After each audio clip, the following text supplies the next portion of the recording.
Bebop. This came up in the 1940s, and it was a reaction to swing music. Swing had become very popular, and with the bebop artists, popular was not cool. They wanted to be special. And the founders were young, rebellious musicians with underground cult status. Being popular, like I said, was not cool. Unfortunately, heroin use became popular, and lots of jazz musicians died young. Bebop offended the big band crowd. Even the amiable Louis Armstrong said, "Weird chords, which don't mean nothing.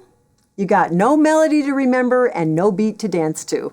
So this was a new kind of jazz that emerged, but it's funny because later people reacted to bebop in the same way. Jazz is always trying to become something new. Charlie Bird Parker, he was a sax player, was the presiding genius out of Kansas City. He was a wildly talented rule breaker, and he was obsessive about practicing. He practiced for hours and hours and hours at a time.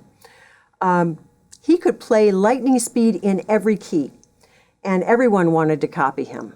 But the thing was, the bebop really was created for the virtuoso.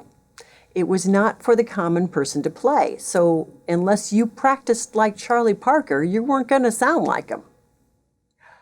What are the aspects to bebop? High energy, harmonically disruptive, lots and lots of chromatics. The 5 to 5 to 5 that we've talked about was present, but also lots of chromatic movement, multiple key changes, surprising articulations, challenging syncopations, polyrhythms. They wanted it to be remote and hard to play. They resisted popularity.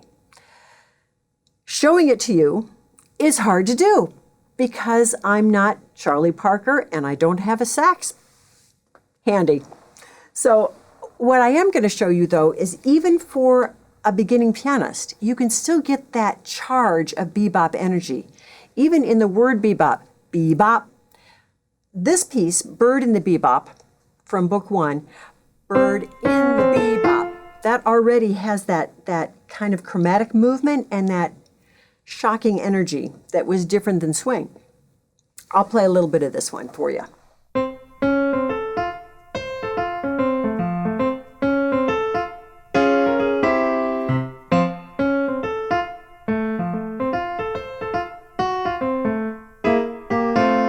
Notice lots of chromatic here. Later in the piece, it goes lots of chromatic movement and surprises. So how do you do this as an improviser? Keep it simple. We talked about 2-5-1 chords earlier when we talked about hot jazz, Louis Armstrong jazz.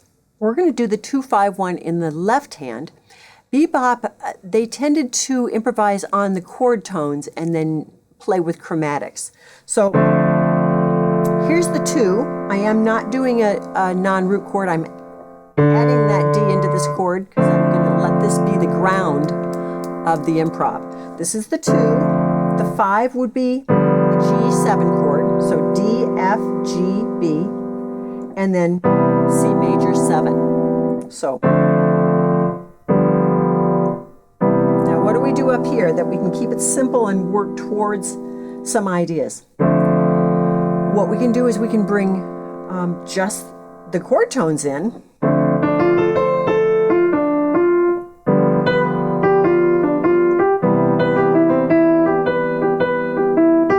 Do you see that?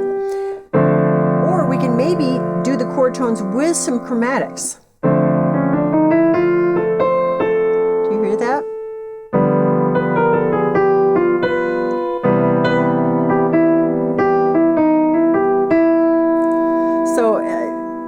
This is endless with ideas. You can take it to different octaves.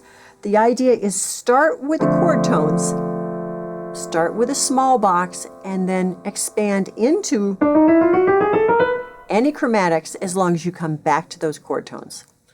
Have fun with this.